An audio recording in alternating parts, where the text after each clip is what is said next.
जिंदगी से जुड़ी कहानियां चैनल में आप सभी का स्वागत है। आइए सुनते हैं निर्मला करण जी द्वारा लिखी कहानी तेरी मेरी कहानी। दिवाली की सफाई के बाद थकी हारी सुहानी आराम कुर्सी पर अधलेटी सी बैठी थी।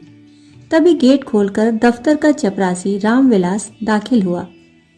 बहू जी, यह चिट्ठियां लेकर आया हूँ। साहब का फोन भी आया था, मुंबई से कोलकाता के लिए चल पड़े हैं, परसों तक लौट आएंगे, उसने चिट्ठियां देते हुए कहा। सुहानी स्टडी रूम में बैठकर डाक में आए पत्रों को फाइल में लगा रही थी। उन पत्रों के बीच उसे एक टेलीग्राम नजर आया। उसे खोलकर देखा तो अहमदाबाद से दीनानाथ प्रसाद नाम के किसी व्यक्ति ने भेजा था। लिखा था, ममता की मृत्यु लीवर कैंसर से हो गई है। उसका आखिरी खत और बच्ची का बर्थ सर्टिफिकेट शायद आपको मिल गया होगा। जितनी जल्दी हो सके अपनी अमानत को ले जाइए। अपरिचित व्यक्ति का टेलीग्राम पढ़कर उसके वाक्यों का वह अंश, अपनी अमानत, सुहानी को समझ नहीं पा रही थी। ममता नाम की उस लड़की के साथ राहुल के क्या संबंध हैं? टेलीग्राम को तकिए के नीचे दबाकर अपने कांपते पैरों को समेटकर आधी लेट गई। तर्क वितर्क तनु के मन को मथते रहे। राहुल एक आदर्श पति का प्रतिरूप, जिसके बारे में कभी ऐसा कुछ सोच भी नहीं सकती थी। पर यह टेलीग्राम उसे समझ में नहीं आ रहा था, वह क्या करे। राहुल के वापस आने तक सुहानी ने अपने को बहुत हद तक संभाल लिया था। उसने चाय के साथ राहुल के हाथ में पत्रों का वह फाइल पकड़ा दिया। इसमें सबसे ऊपर टेलीग्राम रखा था। राहुल ने चाय पीकर कप टेबल पर रखा, तभी सुहानी पूछ बैठी, यह ममता कौन है? ममता नाम सुनकर राहुल ने चौंक कर सुहानी को देखा तो सुहानी ने फाइल खोलकर उसके सामने कर दिया। राहुल फाइल से टेलीग्राम निकालकर पढ़ने लगा। सुहानी उसके चेहरे की प्रतिक्रिया देखती रही। टेलीग्राम पढ़कर उसके चेहरे पर दुख के बादल तो छाए हुए थे, परंतु उसने अपने को संभाल लिया था। सुहानी, मुझे अभी जाना होगा। तुमने मेरे प्रश्न का उत्तर नहीं दिया राहुल। यह ममता कौन है जिसकी मृत्यु हो गई है कैंसर से? और यह तुम्हारी अमानत कौन सी बच्ची है? राहुल, मैं तुम्हें सब बता दूंगा सुहानी, बस अभी मुझे जाने दो। क्या मैं तुम्हारे साथ चलूं? अब राहुल ने आश्चर्य से सुहानी की ओर देखा और उसके हाथों को थाम लिया। क्या तुम मेरे साथ चलोगी? यदि तुम ले जाना चाहो। हाँ, तुम्हारे इसी व्यवहार का भरोसा करके मैं एक बड़ी जिम्मेदारी लेने का फैसला ले चुका हूँ, बिना तुमसे पूछे। उम्मीद है तुम मुझे इसके लिए क्षमा करोगी। विवाह के बाद यह पहला निर्णय लिया है मैंने, बिना तुम्हारी अनुमति के, जिसका सीधा प्रभाव तुम्हारे जीवन पर पड़ेगा।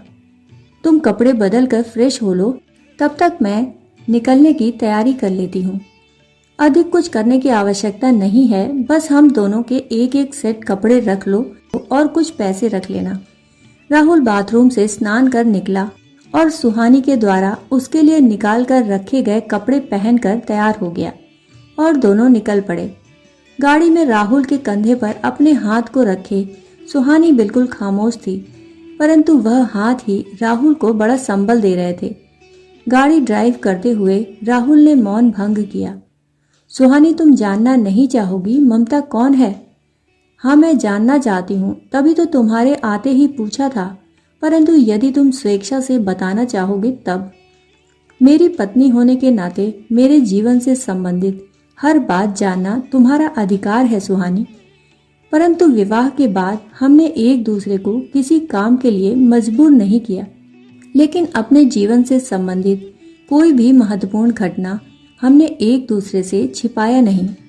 हम एक दूसरे के प्रति पूर्ण निष्ठा से समर्पित रहे। इसीलिए मुझे उत्सुकता हो रही है, आखिर ममता है कौन? सुहानी, ममता मेरा पहला प्यार है। हम दोनों शादी करना चाहते थे, परंतु हमारी जाति एक नहीं थी, इस कारण मेरे घर वाले तैयार न थे। सुहानी के घर वाले तो तैयार हो गए थे, परंतु मेरे यहाँ तो महाभारत की पृष्ठभूमि तैयार हो गई। माँ तो फिर भी सहयोग करने को तैयार थी, लेकिन पिताजी ने आत्महत्या करने की चेतावनी दे दी थी और मैं अपने कर्तव्यों के हाथों मजबूर हो गया। ममता ने मुझे सहयोग किया। उसने मुझे अपने प्रेम बंधन से आजाद कर दिया। विवाह करने के लिए उसने मुझसे वचन लिया था, हमारे प्रेम संबंध का राज कभी खुले नहीं और हम एक दूसरे को भूल जाएं। मैं उसे भूलकर अपनी पत्नी को पूरी तरह समर्पित हो जाऊं और उससे मिलने का कभी प्रयास न करूं। मैं उसके त्याग के आगे नतमस्तक था। अपने पिता के प्रति कर्तव्य को निभाते हुए मैंने शादी कर ली और तुम्हें कभी भी अपने पिछले अध्याय के विषय में नहीं बताया। मैंने हमेशा प्रयास किया ममता को भूलकर तुम्हारे प्रति पूरी तरह समर्पित हो जाऊं। मैं अपनी गृहस्थी में मगन हो गया था। अचानक अपनी पिछली बार के दौरे में मैं कार्यालय के कार्य के बाद एक मित्र के साथ उसके किसी परिचित को देखने हॉस्पिटल गया था। वहां मुझे ममता मिल गई। मैं उसे देखकर आश्चर्यचकित हुआ। उसने मुझे बताया, न चाहते हुए भी अपने माता पिता के जोर देने पर उसे विवाह करना पड़ा। उसने विवाह तो कर लिया, परंतु उसका पति और ससुराल वाले इंसान नहीं जानवर निकले। जब वह गर्भवती थी तब गर्भ जांच करवाया गया और गर्भ में कन्या भ्रूण होने के कारण उसे गर्भपात करवाने के लिए मजबूर करने लगे। वह इसके लिए तैयार नहीं थी। ऐसे में उसे मार पीट कर घर से निकाल दिया गया।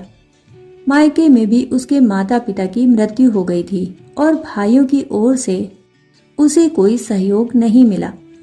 ऐसे में वह छोटे मोटे काम करके अपना गुजारा करने लगी और अपनी बच्ची को जन्म दिया। बच्ची अभी बहुत छोटी है, परंतु बच्ची के जन्म के बाद उसे पता चला कि उसे ब्लड कैंसर है। वह अपना इलाज करवा रही थी, लेकिन आर्थिक कठिनाई के कारण सही इलाज नहीं हो पाया और अब बीमारी अपने आखिरी स्टेज में है। शायद वह बचेगी नहीं। ऐसे में उसे चिंता है उसके बाद उसकी बच्ची की क्या स्थिति होगी, इस अनाथ का क्या हाल होगा। और तब सुहानी जाने की इस भावुकता में आकर तुमसे बिना अनुमति लिए मैंने उसे वचन दे दिया, मैं उस बच्ची का पिता बनूंगा। मैं उसके साथ उसके घर गया। बहुत प्यारी बच्ची है। जहां वह रहती थी उसके मकान मालिक हैं दीनानाथ जी। वे और उनके परिवार ने इस स्थिति में उसकी बहुत सहायता की। उन्हीं के परिवार के भरोसे वह बच्ची को छोड़कर अपनी नौकरी और चिकित्सा के लिए भी निकलती है। मैं ममता को अपने साथ लेकर आना चाहता था, यहीं पर अपनी देख रेख में उसकी चिकित्सा करवाने के लिए, परंतु उसने आने से इनकार कर दिया। कहा, नहीं राहुल, मैं नहीं चाहती मेरे कारण तुम्हारे पारिवारिक जीवन में किसी तरह का भूचाल आए। तुमने मेरी बच्ची को अपनाने का वादा किया, यह मेरे लिए बहुत है। अब तुम मुझसे मिलने कभी मत आना। ऐसे में उसने मकान मालिक दीनानाथ जी को अपना पता देते हुए विकट परिस्थिति में सूचना देने का अनुरोध किया। मैंने बच्ची का नया जन्म प्रमाण पत्र बनवाने को कहा, जिसमें मेरा और तुम्हारा नाम माता पिता के रूप में देने का अनुरोध किया था। इसे ममता ने स्वीकार कर लिया। वही प्रमाण पत्र बनकर आ गया था, जिसकी सूचना दीनानाथ जी ने टेलीग्राम में दिया था। और अब मैं चाहता हूँ ममता का अंतिम संस्कार कर उसकी बच्ची को अपना लूं। क्या तुम उसकी माँ बनोगी?